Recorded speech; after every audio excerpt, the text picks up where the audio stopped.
MLS.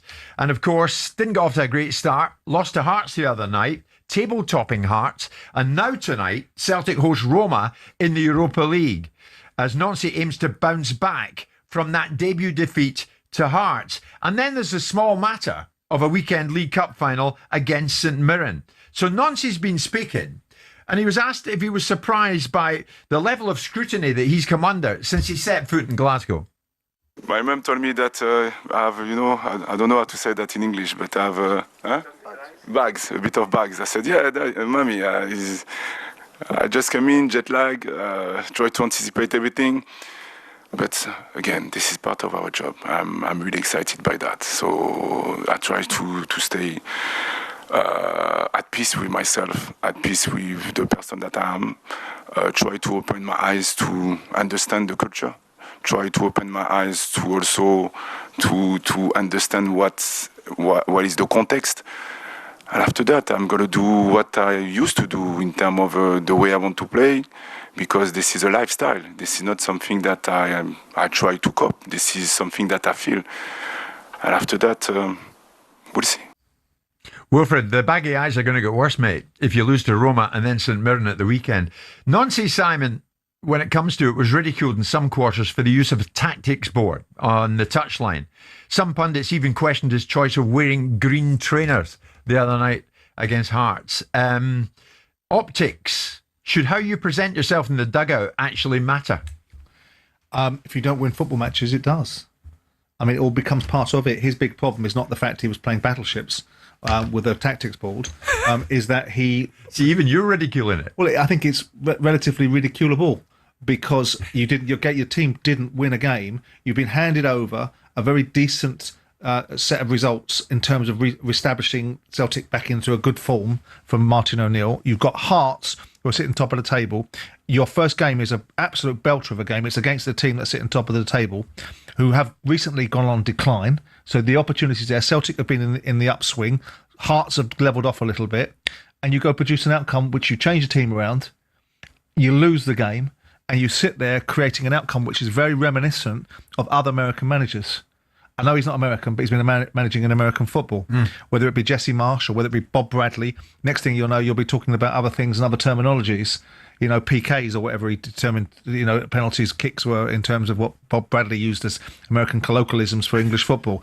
And the thing for me that worried me all along, insofar as I care that much about what happens to Celtic and their manager, is that there's no credentials in my mind for managing in the MLS. And managing Scottish football, as much as I think the Scottish Premier League is a bit of a pub league in comparison to the Premier League, the management of Celtic and Rangers is a whole different ball game. You are in Europe.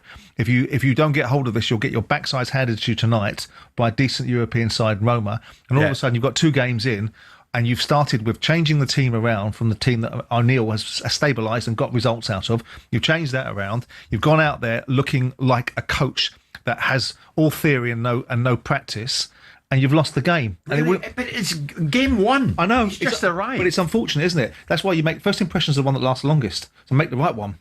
Don't give people an opportunity. I know it's unfortunate, and I'm always in the camp of saying to somebody, give people an opportunity. Give people an opportunity to prove themselves. Don't just judge instantaneously. I'm always critical of the conversations that we have where I say, in the moment, micromanaging, it'll be all right in a couple of weeks' time. Look at Aston Villa. Everyone was forecasting their doom. Look where they are now. But when you walk into a situation like Celtic, one of these unique jobs, there aren't many of them about. The focus is instantaneously upon you. Your credentials, it's wonderful that Nigel Reo-Coker talks about him, but quite with all due respect, I don't think most football club owners are going to listen to Nigel Reo-Coker about who they appoint as a manager. Yeah. And I don't think the MLS is a blueprint for how you manage European sides.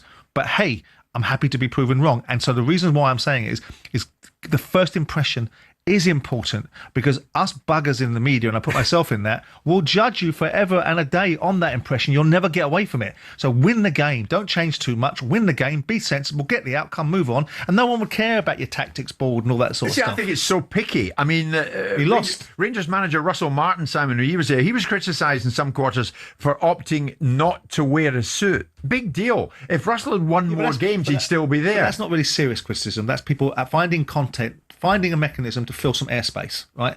When I watched him, I thought, don't lose this game.